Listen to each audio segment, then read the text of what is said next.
La investigación periodística, de Rodolfo Walsh a la actualidad. Operación Masacre, la rebelión de lo escondido. Operación Masacre.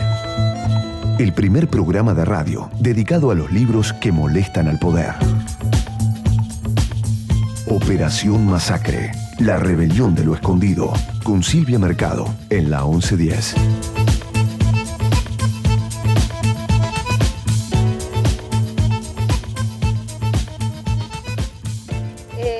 Aquí estamos en Operación Masacre, estamos en la rebelión de lo escondido. Por eso no podíamos dejar de entrevistar a Micaela Hierro Dori, esta argentina increíble, a quien yo conocí hace unos años, y cuando me contaba a qué dedicaba su vida, que realmente estaba muy comprometida en una movida latinoamericana, para poner en blanco sobre negro lo que pasaba en Cuba, yo la verdad que quedé asombrada porque, bueno, en ese momento los jóvenes no se dedicaban a eso. ¿Vos te acordás, Micaela, un diálogo que tuvimos? La verdad que me emocioné cuando supe de vos. Fui, creo, en el marco de la cumbre de Panamá de 2015, ¿no? ¿Me equivoco?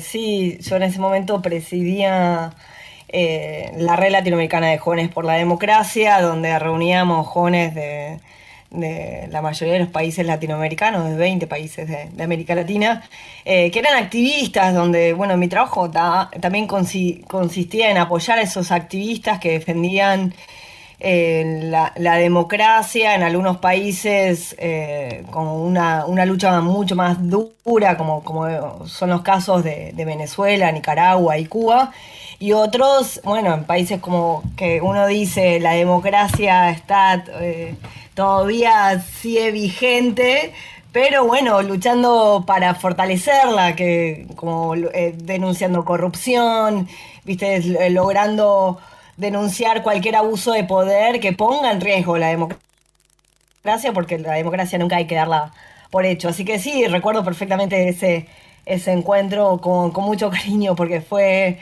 un momento, bueno, ya no puedo creer que ya hayan pasado 7 años. La verdad que es increíble que ya pasaron 7 años y tu compromiso además crece. Esto también me impresiona. Quiero contar a la gente que estamos presentando Memoria y Cultura por la Democracia en Cuba. Es realmente un libro que sorprende, es un libro, diría que nos interpela y que uno lo lee y dice, pero ¿cómo puede ser? ¿Cómo puede ser? ¿Qué injusticia, qué dolor? Antes de arrancar con este libro impresionante, Memoria y Cultura por la Democracia en Cuba, que es, podríamos decir, un paneo, diría con gran precisión, de gran cantidad de personas, de organizaciones civiles, que en Cuba vienen llevando, sobre todo desde la década del 90, unos años antes también, este esfuerzo por la democracia en Cuba. Antes de eso, le quiero pedir perdón a Mica, porque había quedado, ahora que me conectaba a las 3, justo a las 3, cuando estaba, normalmente yo no me... Bueno, primero le quiero contar a todo el mundo, este programa está saliendo el domingo 5 de junio, pero hoy es sábado 4 de junio, yo hoy estoy en vuelo hacia Madrid, por eso lo estamos grabando en una plataforma, y cuando estaba por meterme en la plataforma para grabarlo y demás, digo, no lo puedo grabar, porque además estaba totalmente en estado de shock, Micaela, le cuento a Micaela y le cuento a todo el mundo, porque acababa el presidente de pedirle la renuncia a Matías Culfas a partir de un off que reveló la vicepresidenta Cristina Fernández de Kirchner, y digamos se produjo una mini revolución, podríamos decir, o no revolución, porque dicho en el marco de Cuba no es una palabra apropiada, un mini escándalo un mini escándalo y bueno, me costaba también concentrarme, en fin, estaba en medio de esos toletoles que Micaela Hierro conoce muy bien y que, bueno, y que lamentablemente en Cuba, que finalmente son lo que aquí pasó con estos vaivenes de Matías Culfas, finalmente son vaivenes ridículos, por cierto, porque hablan de un oficialismo totalmente sin ningún sentido, un oficialismo paupérrimo, en fin, que solo nos lleva a enfrentarnos, solo nos lleva a chocar. Pero bueno, finalmente seguimos en democracia, esperemos que sigamos en democracia. Y claro, pienso cuánto le gustaría a los cubanos tener ¿no? Estos choques, estas sorpresas, porque una de las cosas que uno ve en Cuba, Micaela, es que no hay sorpresas, no hay sorpresas positivas, o hay muy pocas sorpresas. Eh, eh, ¿Cómo es que se puede vivir así? La verdad que es muy difícil. Antes de presentar Memoria y Cultura por la Democracia en Cuba, contanos cómo llegaste a esta temática, cómo es que fuiste a La Habana, cómo es que fuiste a Cuba, porque me parece que ahí se puede entender la importancia de este libro y el esfuerzo tuyo. Bueno, la verdad es que mi involucramiento con la temática ha sido muy paulatina. Primero fue como la inquietud de una joven argentina, no sé, 2006, yo me empezaba a involucrar en política, yo me había recibido de Relaciones Internacionales y la verdad es que empecé a asistir a conferencias en América Latina, de donde compartía con venezolanos, que ya en aquella época, 2006, 2007, ya veían venir como lo que luego les tocó en una manera mucho más dura, pero los primeros pasos hacia hacia un gobierno dictatorial en Venezuela, y también obviamente con los cubanos, donde en aquella época todavía se podía decir que era la única dictadura de América Latina, ¿no? Entonces yo Claro. decía, bueno, como joven argentina, yo me solidarizaba con esos jóvenes cubanos que no podían vivir que no podían expresarse libremente. Yo podía insultar, hablar, criticar al gobierno de turno sin que poder caer presa, pero pasaba lo mismo en Cuba, y a quien dijera bajo Fidel o criticara a Fidel iba a la cárcel. Entonces eso no entraba en mi cabeza. ¿Cómo podía suceder eso? Y que el mundo quedara, o sea, igual, ¿no? Que nadie lo denunciara, o que quedara Claro. que no tuviera mayor repercusión, que Cuba pudiera seguir participando en los organismos internacionales, incluso ser parte o presidir un organismo como la Comisión de Derechos Humanos, sin ningún, o en ese momento Consejo de Derechos Humanos, sin ningún tipo de repercusión de la violación sistemática de los derechos humanos que se vive en Cuba, que la misma Constitución ya la viola. O sea, la misma Constitución de Cuba contradice la Declaración Universal de Derechos Humanos. Entonces, al establecer un pensamiento único, en el cual se deriva todo lo demás, todo el Código Penal cubano, que establece ese concepto de enemigo de la revolución, los contrarrevolucionarios, enemigos del pueblo, todo lo que no se adhiera al pensamiento único es sujeto de condena penal, y por consecuencia sujeto, digamos, vulnerable a ser un preso político de cómo pensar. Por la Constitución. Esto figura en la Constitución, Micaela. En la misma Constitución. De hecho, al establecer la Constitución de Cuba, el hecho de que solamente la prensa, la radio, la televisión, el cine y otros medios de difusión masiva son de propiedad estatal o social y no pueden ser objeto en ningún caso de propiedad privada. Entonces, por ello, todo lo que no es del Estado y no puede, o sea, por la misma Constitución de Cuba, todo lo que no es del Estado no existe, no puede ser, no tiene derecho a ser. Toda iniciativa privada, Entonces, por eso bueno, en este libro, y me adelanto, en este libro, toda esa primera parte de libertad de expresión, que intenta documentar editoriales independientes, Claro.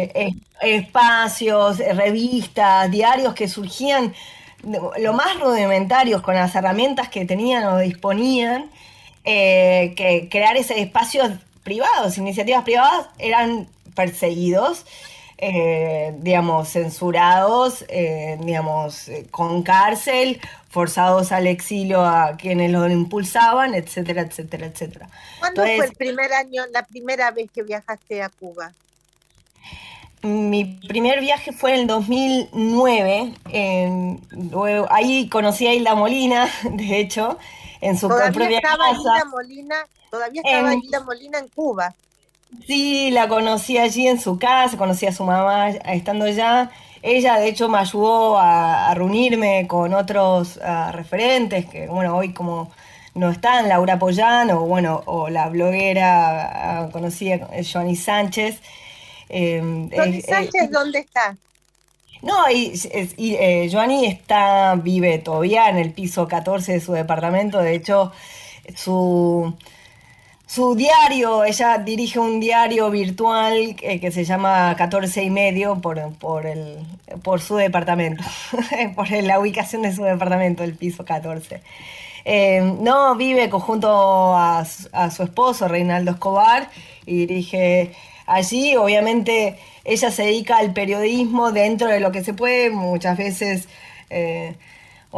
es amenazada, a veces no la dejan salir de su casa. Cada vez que ella quiere cubrir alguna noticia, algún lugar, como fue lo del 11J, lo primero que hacen es Sí. bloquear la salida de su departamento, ¿no? Son ese tipo de prácticas que no te meten preso, pero te ponen guardias para que no salgas de tu casa, y a eso le sucede a muchos periodistas independientes allá, que no les dejan salir a cubrir las noticias. El 11J pasó, y los que salen, los que lograron El salir. 11J, por ejemplo, Joanny Sánchez no pudo salir a cubrir. Claro, le pasó a muchos, a la hija de Reinaldo Escobar, Luz Escobar, que también es periodista de 14 y medio, de este medio independiente que fundó Giovanni, y no le permitieron salir de su casa, y así a muchos, y los que salieron los metieron presos varias horas o varios días. Desde Eh, ahí, desde el 2009 hasta ahora, ¿cuántas veces viajaste a Cuba? 2009, 2010, y la última vez fue 2012 cuando, bueno, me tuvieron luego de visitar a Huberto Valdés, un laico que fundó una revista llamada Convivencia, luego de haber censurado esa revista que dependía del obispado, que se llamaba Revista Vitral. La revista Vitral continúa, pero él que la dirigía fue censurado por el régimen cubano, bueno, en complicidad también en su momento, también por el arzobispado, que prefirió prescindir del director antes de cerrar la revista, y él fundó Revista Convivencia. Lo fui a entrevistar. Y después de esa entrevista bueno, me siguieron, era como medio raro el ambiente, hasta que me fueron a buscar al hotel y me detuvieron unas 4 horas, me interrogaron, me amenazaron con deportarme, me dijeron irónicamente, disfrutar las playas de Cuba y no haga más visitas.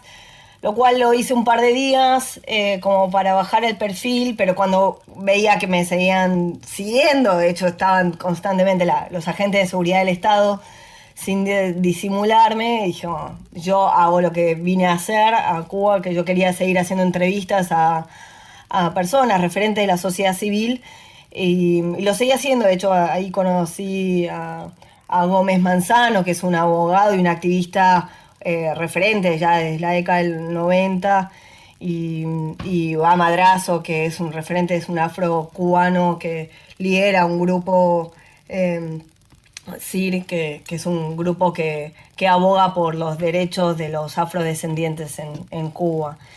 Y Eh, cuando te detuvieron, Micaela, cómo fue? ¿Quién te vino a hablar? ¿Qué pasó? Contanos detalles de ese episodio.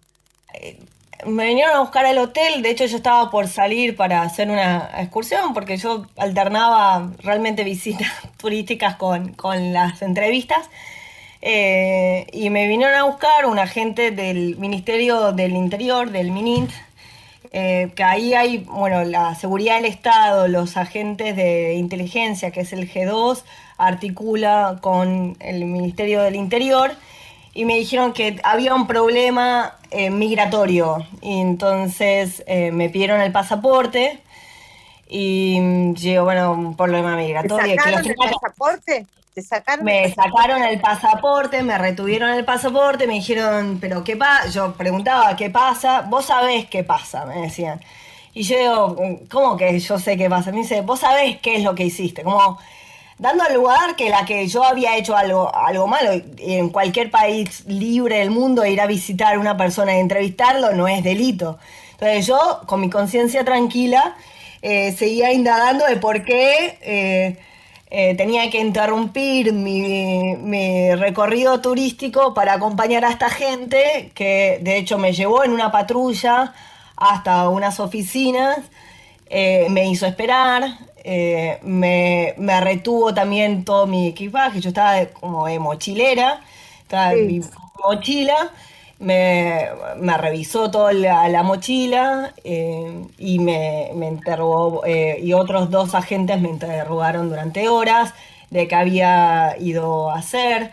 Me hicieron saber que, bueno, me habían estado escuchando las conversaciones en el mismo hotel, porque también esto había sido precedido por un episodio muy raro de que yo tenía reserva en un hotel y de repente me dice, no hay lugar, me movieron a otro. O sea, que me venían siguiendo y me movieron a un hotel donde tenían un micrófono, porque yo estaba con otra persona, una amiga que realmente estaba haciendo turismo, y yo le contaba un poco de lo que viven estas personas en Cuba, estos activistas, estas personas que por convicción luchan por defender los derechos humanos en Cuba. Y entonces en la entrevista o en cuestionamiento que hicieron cuando me detuvieron, me hicieron saber que de alguna manera que me habían estado escuchando, porque me mencionaron un montón de cosas, me habían mencionado un montón de cosas que yo había contado en el hotel, o sea, al día anterior a mi compañera de viaje. Entonces, no lo disimularon, o sea, con el servicio de inteligencia completo, ¿no? Escuchame una cosa, eso era el 2012, fue sí. antes de esos años de, digamos, ese momento de apertura que hubo con los Estados Unidos, con Barack Obama.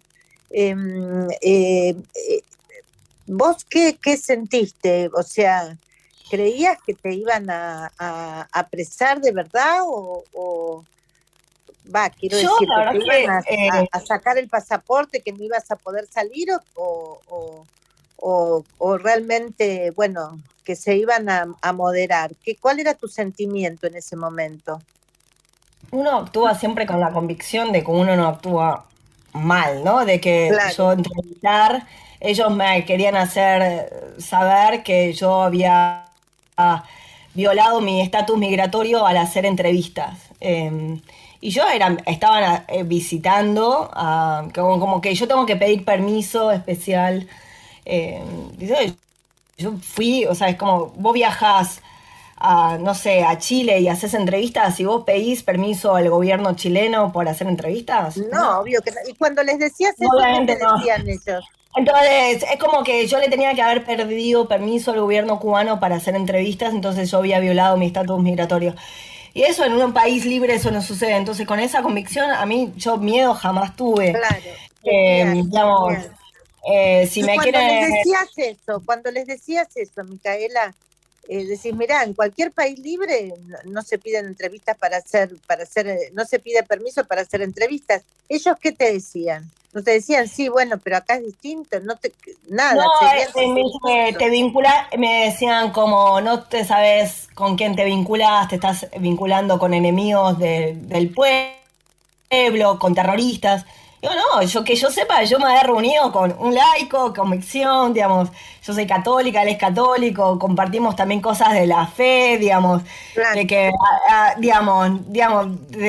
de que a partir de la fe, su accionar cívico también, de la convicción de tener que aportar al bien común, etcétera. Digo, yo no estoy, digamos, entrevistando a nadie que sea terrorista de Estado, por favor, jamás. Actúa un poco con ironía, ¿no? Digamos, de que, Claro. digamos, que todas las situaciones paupérrimas, digamos, todas las situaciones es como muy tirado de los pelos. Entonces, es como una película que todo lo que lo de Cuba, vivir en Cuba, si uno cuenta, es, es humor negro, cine negro, es que uno no sabe en cómo contar la realidad cubana, porque la verdad es que viven transportados en el tiempo. La Guerra Fría allí nunca terminó y, digamos, ellos, toda la seguridad del Estado, el aparato del Estado está en función de proteger a quienes ostentan el poder, que son las Fuerzas Armadas Revolucionarias y el Partido Comunista. Allá la élite son los militares y los comunistas. El resto del pueblo trata de sobrevivir y, ¿viste? Y trata como de no levantar la cabeza, o sea, evidentemente tiene miedo, ahora está perdiendo el miedo, cada vez más pierde el miedo, por Claro. eso las manifestaciones del 11 de julio, pero, pero estamos ante un sistema totalitario que ha instaurado un régimen de terror, donde ha ¿Y cómo se llama, convencido... para que nos acordemos del nombre, que me parece muy importante, este laico que dirigía esta Da- revista? ¿Cómo se Dagoberto llamaba? Valdés, Dagoberto Valdés. Valdés. ¿Y Dagoberto sigue Valdés estando en Cuba todavía? sigue estando en Cuba, en Pinar del Río, convencido. Además, es alguien que había participado o contribuido en la visita de Juan Pablo II a la isla en el año 98, miembro de la Comisión Pontificia, no sé si de Ciencias Sociales, pero digamos, de una de las comisiones pontificias, o sea, alguien que es súper comprometido con la Iglesia. Y fue censurado, por eso creó su propia revista y desde ahí creó su revista y ahora es un centro cívico porque hace formación ciudadana, ¿no? Porque hay algo que de siempre contribuyendo a reconstruir el tejido social que el régimen comunista trata de romper constantemente. Y en este Claro. libro, Acá, eh, perdón, acá sí, justamente arrancás el libro con una frase de Raúl Rivera. ¿Quién es Raúl Rivera? Raúl Rivero es un poeta y Rivero. bueno, falleció el año pasado, exiliado. La verdad que fue alguien que varias veces preso político, pero fue conocido como uno de los miembros del grupo de los 75 de la ola represiva del 2003. Él fue periodista independiente, uno de los pioneros del periodismo independiente, poeta, en realidad era poeta, escritor, porque quien ejerce el periodismo allá es toda persona que quiera dar a conocer la realidad que no muestra el régimen, ¿no? En Claro, eso... los espíritus libres. Y esta es una manera excepcional de empezar este libro, porque esta frase de Raúl Rivero, yo insisto con los nombres y las situaciones personales para que, digamos, para que nos vayamos metiendo en lo que pasa en un título, ¿entendés, Mica? Que sean personas reales, concretas. Y acá empieza. Dice así Raúl Rivero, y dice así el comienzo del libro: el colmo. Me aseguran que todo el mundo se puede disentir de las autoridades sin ir al exilio ni a la cárcel, y que hay partidos y grupos de oposición que tienen medios de prensa, que defienden sus puntos de vista, y no se los considera propaganda enemiga, ni siquiera se les acusa de estar al servicio de una potencia extranjera. Es, por supuesto, algo irónico, pero es tremendamente doloroso porque es lo que realmente enfrenta a los cubanos pero ¿por qué a mí? ¿Por qué nos pasa a nosotros? O sea, ¿qué hicimos nosotros tan mal para tener que vivir en esta circunstancia? Mija, ahora hacemos un breve corte, que es cuando viene la tanda, y volvemos a mandarte un link. Vamos ya a meternos a fondo con este libro alucinante, que realmente nos lleva a la Cuba que quiere ser, a la Cuba que es en realidad. Memoria y cultura por la democracia en Cuba. Esta gente maravillosa de la cual da testimonio Micaela Hierro, para que veamos que otra Cuba es posible. Seguimos acá con Micaela Hierro, seguimos con esta argentina licenciada en Relaciones Internacionales, con un doctorado en política, realmente incluso se ha perfeccionado, ha hecho posgrados en gestión.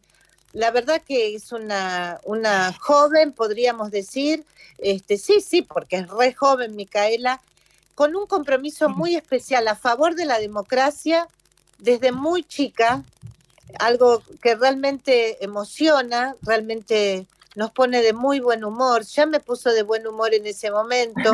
Yo decía ahí en el 2015, bueno, si gente joven está en esta movida, Argentina tiene destino y el mundo tiene destino. Micaela, bueno, estamos presentando este libro increíble, Memoria y Cultura por la Democracia en Cuba. Contanos por qué este libro y qué podemos encontrar en esta recopilación. Aquí vos decís documentación de iniciativas de la sociedad civil independiente, que mirando tu libro es mucho más de lo que jamás me hubiera imaginado. Bueno, antes que contestar voy a hacer una pequeña aclaración, que soy doctoranda, o sea, todavía el doctorado no lo tengo. De hecho, yo estaba estudiando en Alemania, en la Universidad de Passau, cuando conocí a Luis Alberto Mariño, mi esposo, en el 2016, que él es violinista cubano, y bueno, el amor a primera vista... Ya lo entrevistamos en Operación Masacre. Lo entrevistamos en la Feria del Libro, hicimos un programón con él y otros colegas, y la verdad que nos emocionamos mucho, un programa que anduvo muy, muy bien. Sí, y bueno, nos conocimos, decidimos casarnos, venir a vivir a Argentina y formar una familia, y yo puse mis estudios en Impaz. Tenemos 2 lindos hijos de 4 y 2 años, y ahora retomé mi doctorado, pero no quería simplemente aclarar que todavía no tengo el título de doctorado. Sí he hecho tengo otros másters y demás, pero bueno, en mi tesis, o sea, para mí Cuba es un tema de estudio. Comenzó, como te decía antes, como una inquietud de una joven argentina que no entendía de cómo otros jóvenes en un país como Cuba no podían criticar al gobierno de turno sin perder la libertad.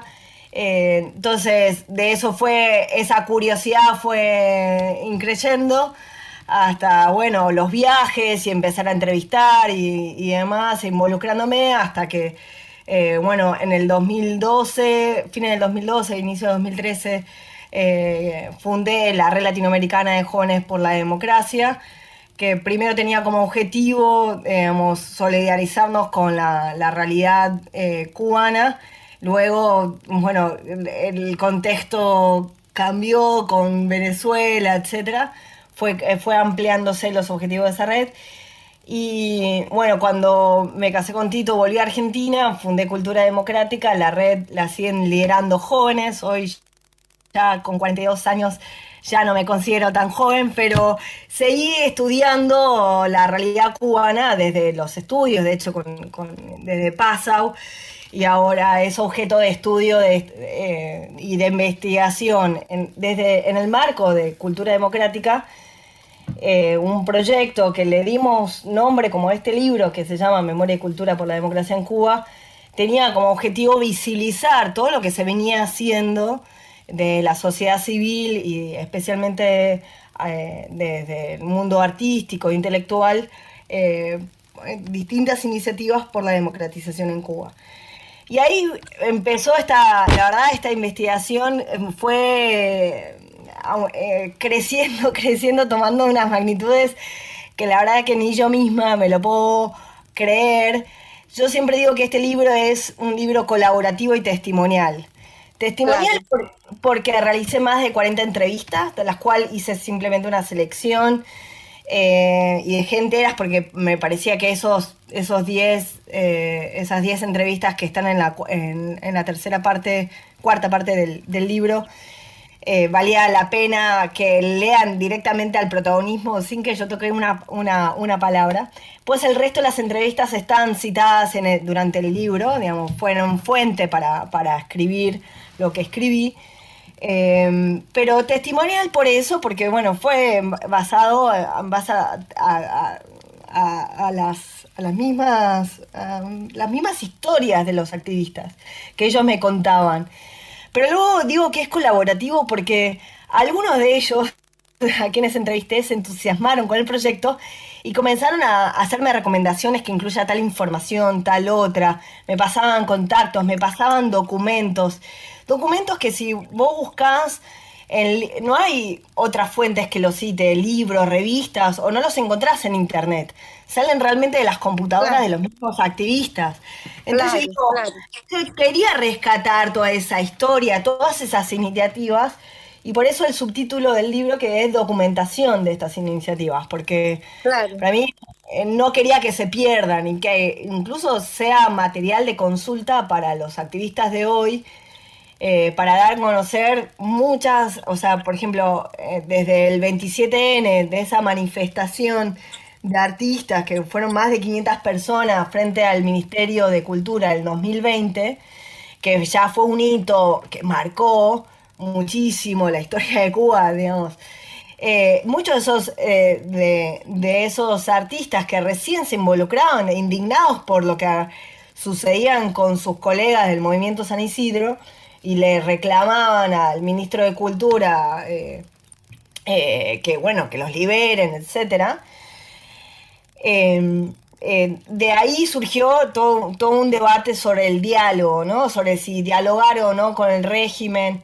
Y yo ya que venía estudiando la realidad cubana, digo, pero ya por lo menos yo documenté 30 años mi investigación comienza de una fecha muy enigmática, que es la caída del muro del Berlín y el bloque soviético, donde muchas personas esperaban que Cuba sufriera la misma suerte, y donde los mismos cubanos surgieron un montón de iniciativas, partidos políticos de oposición, todos tenían la misma esperanza de que Cuba también cayera el muro de Berlín, digamos, también cayera el régimen comunista. Y sin embargo eso no pasó, pero no pasó porque no existieran ¿Por qué no esfuerzos. pasó? ¿Por qué no pasó? Digamos, es tema de mi tesis de doctorado, pero es que, bueno, la razón geopolítica, la constante represión, la maquinaria de propaganda que tan existente, porque en todo sistema totalitario, sabes que el sistema totalitario se retroalimenta del aparato propagandístico y moviliza a las masas y hace como lavado de cerebro de las masas, manipulando a las masas para convencerlos que en la revolución, en este caso, en Cuba, la revolución, hay que defenderla y a ultranza de enemigos, ¿no? Siempre el mito de David contra Goliat, digamos, Cuba contra Estados Unidos, etcétera.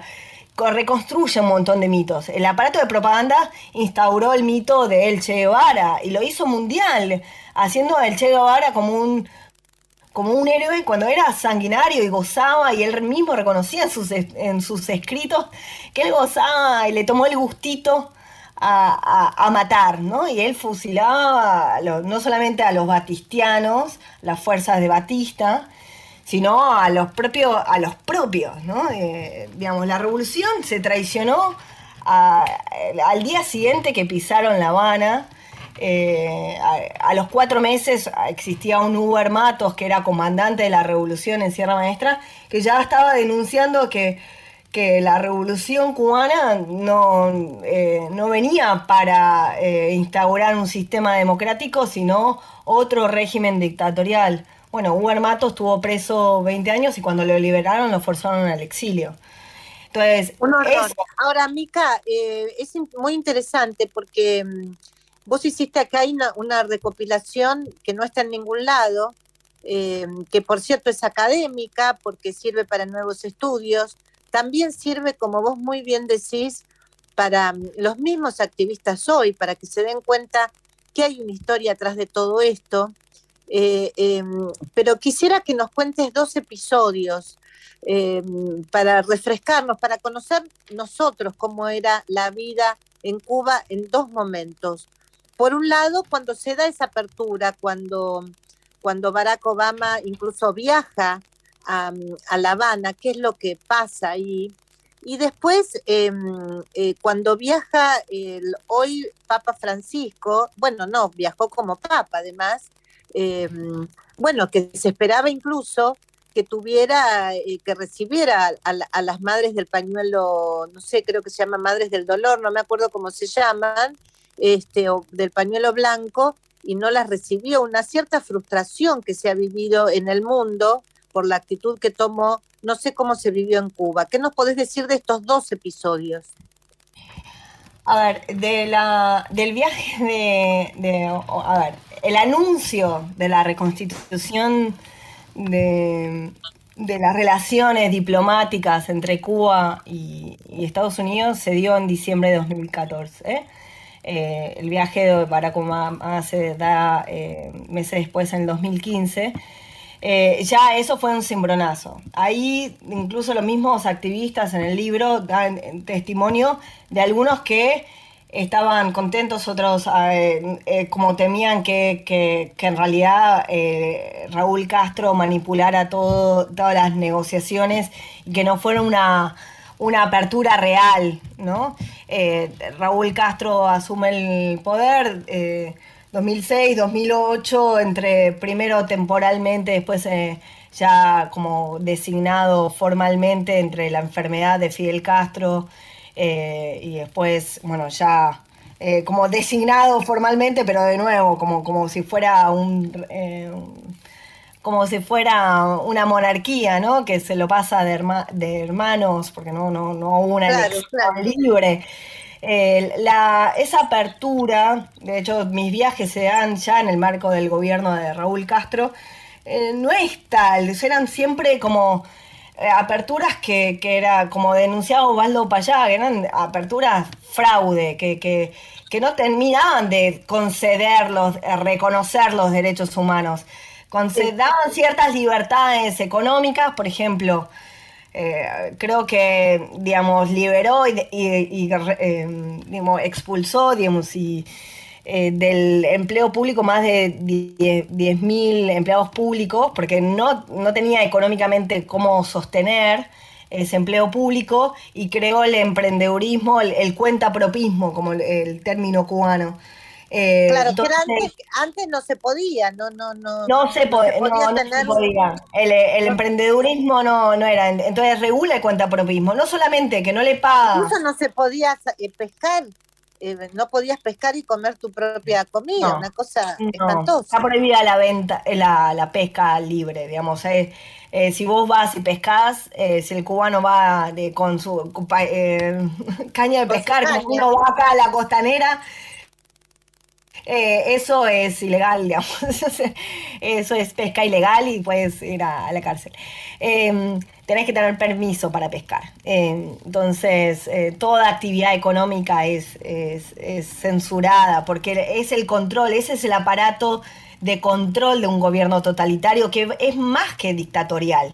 No es más, entonces, es controlar cualquier ámbito, cualquier actividad de tu vida, económica, social, religiosa, espiritual, o sea, todo.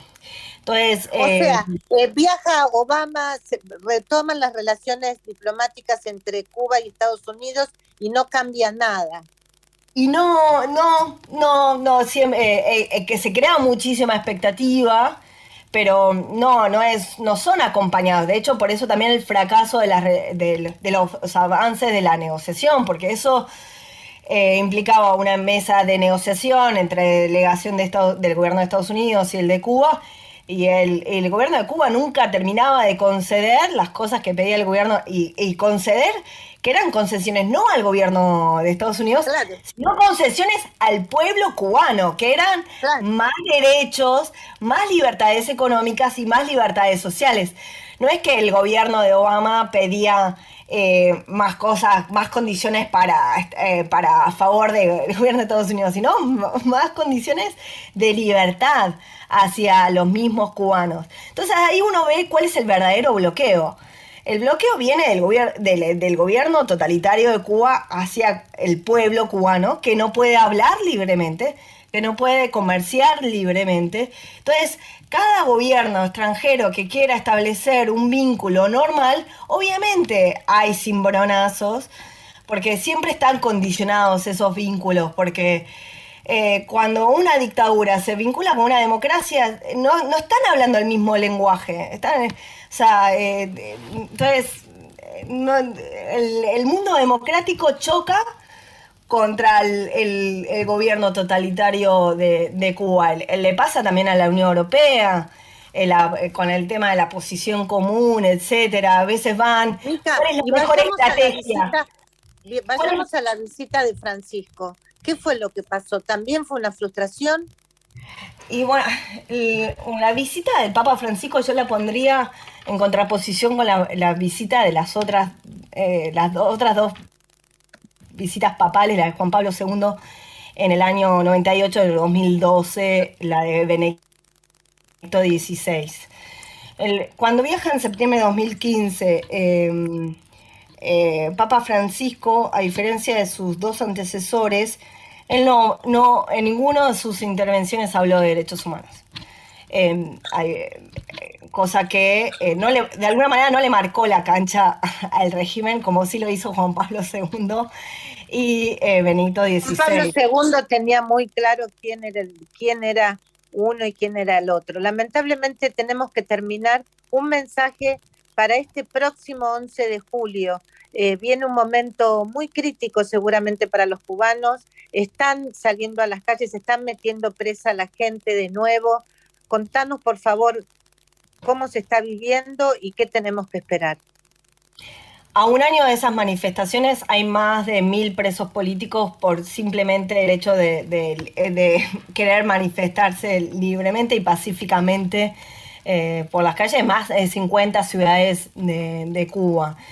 Se espera digamos, la gente salga a las calles a quejarse porque están esos juicios que están totalmente juicios sumarios y juicios que son totalmente sin el debido proceso y obviamente con causas que son inventadas.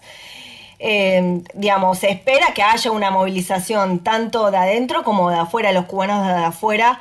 Acá en Argentina está Cubanos en Argentina por la Libertad, una asociación creada para justamente en este contexto, para manifestarse y para pedir, así como en Argentina existen en 11 de Uruguay. julio, entonces cerremos con esto, Micaela Hierro. Frente a la embajada.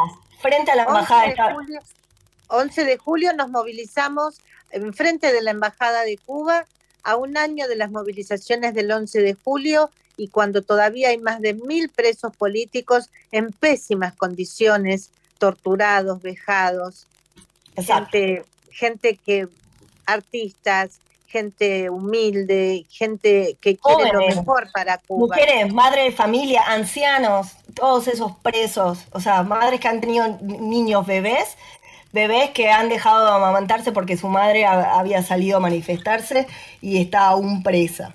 Esa es la condición de los presos políticos. Tenemos que dejar, Micaela, te agradecemos mucho este diálogo con Operación Masacre por la 1110. Presentamos Memoria y Cultura por la Democracia en Cuba de Micaela Hierro, realmente un librazo. Vamos a pedirte más adelante un ejemplar para sortear entre los oyentes de Operación Masacre. Gracias, Mica querida, muchísimas gracias por tu tarea, por tu esfuerzo y por tu amor al pueblo cubano. Gracias. Gracias a ti, Silvia, y saludos a toda la audiencia.